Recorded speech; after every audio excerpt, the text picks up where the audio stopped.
आज हम बात करने जा रहे हैं बोन्स एंड ऑल मूवी के बारे में। उम्मीद करती हूँ आप लोगों को इसकी एक्सप्लेनेशन जरूर पसंद आएगी और पसंद आया तो प्लीज चैनल को सब्सक्राइब करना, वीडियो को लाइक करना, वीडियो को शेयर करना और वीडियो पे कमेंट्स करना बिल्कुल मत भूलिएगा। दोस्तों, मूवी की स्टार्टिंग में हमें मैरन नाम की लड़की को दिखाया जाता है जो पियानो की प्रैक्टिस करने के बाद अपने डैड के साथ घर वापस लौटती है, जो कि रात में अपने डैड को चकमा देकर अपनी फ्रेंड के घर नाइट स्टे के लिए पहुंच जाती है, जहां पर मैरन अपनी फ्रेंड को बताती है कि उसे मॉम के बारे में कुछ भी याद नहीं है और उसके डैड ने भी उसे इस बारे में कुछ नहीं बताया है। इसी दौरान जब उसकी फ्रेंड उसे अपनी नेल पेंट दिखाती है तो मैरन बिना सोचे समझे बहुत ही बुरी तरह से उसकी उंगली को काट लेती है। देखकर उसकी फ्रेंड बहुत ही ज्यादा घबरा जाती है और जोर जोर से चिल्लाने लगती है, जिस वजह से मैरन भी घबराते हुए वहां से भागती और अपने डैड के पास पहुंच जाती है, जो उसे खून से भीगा हुआ देखकर उससे बिना कुछ पूछे ही तुरंत वहां से निकलने के लिए कहते हैं, क्योंकि उन्हें डर था कि पुलिस वहां पर किसी भी वक्त आ सकती है। नेक्स्ट सीन हमें कुछ समय बाद का दिखाया जाता है, जहां पर मैरन की आंख खुलती है तो उसे एक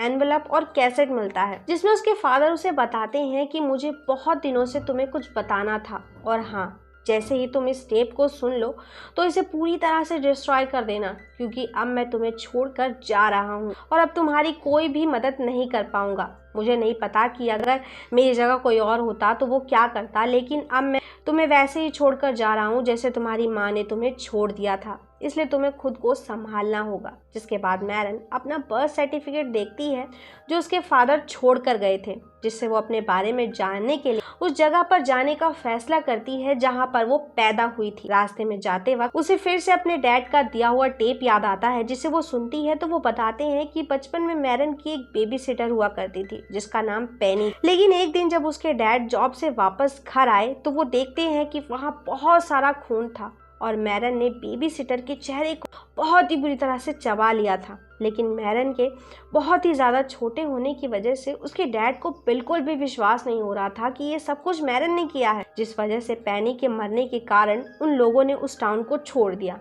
फिर कुछ सालों तक मैरन ने इस तरह की कोई भी हरकत नहीं की, लेकिन फिर उसने अपनी ही फ्रेंड की उंगली खा ली। फिर जब मैरन रात में एक ऐसी जगह पर रुकती है जहां पर उसे एक बूढ़ा आदमी दिखाई देता है, जो उसे कहता है कि मुझे तुम्हारी खुशबू आई थी जिससे मैं यहाँ पर पहुंच गया हूँ और मुझे ऐसा लगता है कि तुम भी मुझे सूंघ सकती हो।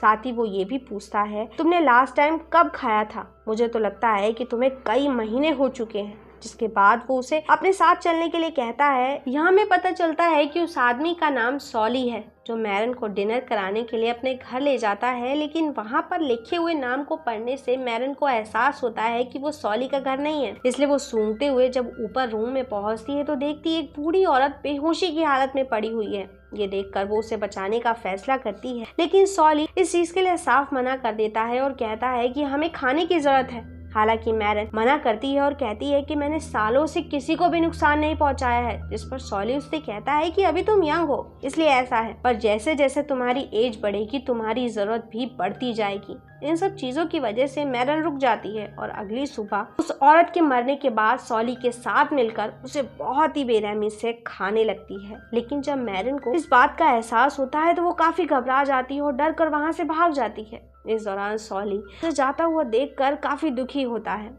नेक्स्ट सीन में मैरन एक शॉप में पहुंचती है और कुछ चीजें चोरी करने की कोशिश कर रही होती है कि इस दौरान वहां पर मौजूद एक लड़का उसे देख तो लेता है, लेकिन वो इस चीज को पूरी तरह से इग्नोर कर देता है और मॉल के मैनेजर से झगड़ा करके वहां से भागने लगता है। इसलिए मैनेजर भी गुस्से में उसका पीछा करते हुए बाहर जाता है। मैरन मॉल से बाहर आती है तो देखती है कि वो लड़का भी एक कैनिबल है, जिसने उस मैनेजर को बहुत ही बुरी तरह से खा लिया है। इस दौरान लड़का मैरन को लिफ्ट देने के लिए कहता है, जिस चीज के लिए वो तैयार भी हो जाती है। इस दौरान वो लड़का अपना नाम ली बताता है और मैरन को अपने साथ खाना खाने के लिए एक रेस्टोरेंट में ले जाता है। तो मैरन उससे पूछती है कि तुम मुझे अपने साथ क्यों ले आए, जिस पर ली बताता है कि तुम मुझे एक अच्छी इंसान लगी इसलिए मैंने ऐसा किया। जिसके बाद ली उसे अपनी आंटी के घर ले जाता है, जो कि बहुत पहले ही मर चुकी थी, और क्योंकि ली को अपनी सिस्टर से मिलने जाना था इसलिए वो मैरन को वहीं पर दरवाजा बंद करके रहने के लिए कहता है और ये वादा भी करता है कि आते समय वो उसके लिए खाना जरूर लेकर आएगा। जिसके बाद वो दोनों मिलकर एक रेस्टोरेंट में चोरी करते हैं और जब ली को पता चलता है कि मैरन यहाँ पर अपनी मॉम को ढूंढने के लिए आई है तो वो उससे उस जगह पर जाने का वादा करता है जहाँ पर वो पैदा हुई थी। जिसके बाद वो दोनों एक मेले में पहुंचते हैं जहां पर ली एक शॉप ओनर को स्मोक करता हुआ देखकर उसे फ्री में नशे की चीजें देने का लालच देकर शॉप बंद करने के 1 घंटे बाद बुलाता है और उसके वहां पहुंचते ही उसे अपनी तरफ अट्रैक्ट करके खेतों के बीच ले जाता है और उसे बहुत ही बेरहमी से नोच कर खा जाता है। जिसके बाद ली मैरन रुकने के लिए उस शॉपकीपर की गाड़ी लेकर उसके घर की तरफ बढ़ते हैं तो मैरन देखती है कि उसकी एक फैमिली थी जिससे वो काफी दुखी होती है क्योंकि उसे लग रहा था कि उन लोगों ने एक फैमिली को बर्बाद कर दिया है। तभी उन्हें एक गाड़ी उस शॉपकीपर के घर आती हुई दिखाई देती है जिस वजह से वो वहां से भाग जाते हैं। और क्योंकि ली को उस आदमी को मारने का बिल्कुल भी अफसोस नहीं था तो मैरन उससे बहुत ज्यादा गुस्सा हो जाती है। जिसके बाद मैरन अपनी मॉम के घर पहुंचती है तो वहां उसे उसकी ग्रैंड मदर मिलती है जो बताती है कि मेरी बेटी ने बिना मेरी मर्जी के शादी कर ली और मुझसे दूर चली गई, जिस वजह से उन्हें इस बारे में कोई भी जानकारी नहीं है कि इस वक्त मैरन की मॉम कहाँ है। जिसके बाद मैरन को पता चलता है कि उसकी ग्रैंड मदर उसकी मॉम की रियल मदर नहीं है क्योंकि वो अडॉप्टेड थी। और जब मैरन अपनी ग्रैंड मदर से पूछती है कि क्या कभी मेरी मॉम ने बचपन में किसी को नुकसान पहुंचाया है तो इस बात को सुनकर उसकी ग्रैंड मदर पूरी तरह से बौखला जाती है और कहती है कि ये बात तुम मुझसे खुद ही पूछ लो क्योंकि वो मरी नहीं है और दूर किसी टाउन के एक हॉस्पिटल में एडमिट है।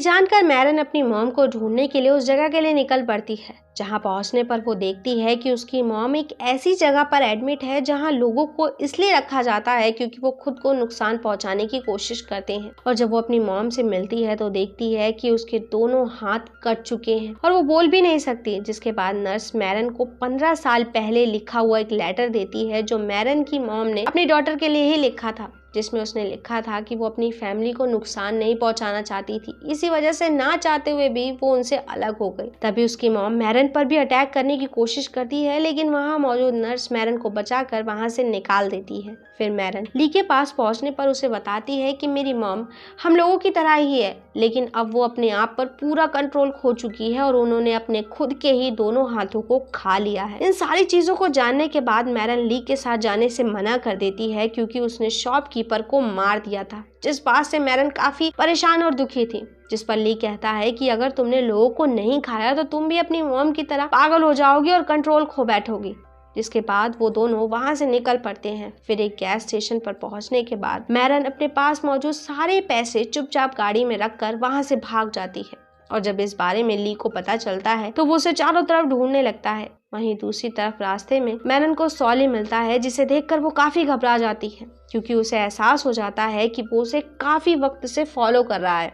इसके बावजूद वो उसके साथ चलने से मना कर देती है क्योंकि मैरन उसका विश्वास नहीं करती थी, जिस वजह से सॉली गुस्से में वहां से चला जाता है। दूसरी तरफ ली अपने घर पर कॉल करके बताता है कि वो घर पर आ रहा है क्योंकि वो मैरन को ढूंढ कर अब थक चुका था। नेक्स्ट सीन में मैरन ली के सिस्टर से मिलती है और उससे ली के बारे में पूछती है तो उसकी सिस्टर बताती है कि वो मॉम के साथ कहीं और शिफ्ट हो चुका है। इस दौरान ली की सिस्टर अपने डैड के बारे में बताती है कि वो बहुत ही ज्यादा ड्रिंक किया करते थे और एक दिन जब वो ली के सिस्टर को मार रहे होते हैं तो ली उसे बचाता है और पुलिस को कॉल करने के लिए कहता है। लेकिन जब ली की सिस्टर पुलिस के साथ वहां पर पहुंचती है तो देखती है कि चारों तरफ खून ही खून दिखाई देता है जिसमें ली का भी खून शामिल था। हालांकि सब लोगों को लगता था कि ली ही अपने डैड को मारकर वहां से भाग गया था, लेकिन उसकी सिस्टर आज तक इस बात को मानने के लिए तैयार नहीं थी। जिसके बाद मैरन ली के पास पहुंचती है। इस दौरान ली भी उसे देखकर काफी खुश हो जाता है। जिसके बाद वो दोनों वहां से निकल पड़ते हैं। इस दौरान मैरन ली से उसके डैड के बारे में जानने की कोशिश करती है। हालांकि पहले तो वो इस चीज के लिए साफ इनकार कर देता है, पर मैरन के पूछने पर बताता है कि वो मुझे बहुत ही बुरी तरह से मार रहे थे।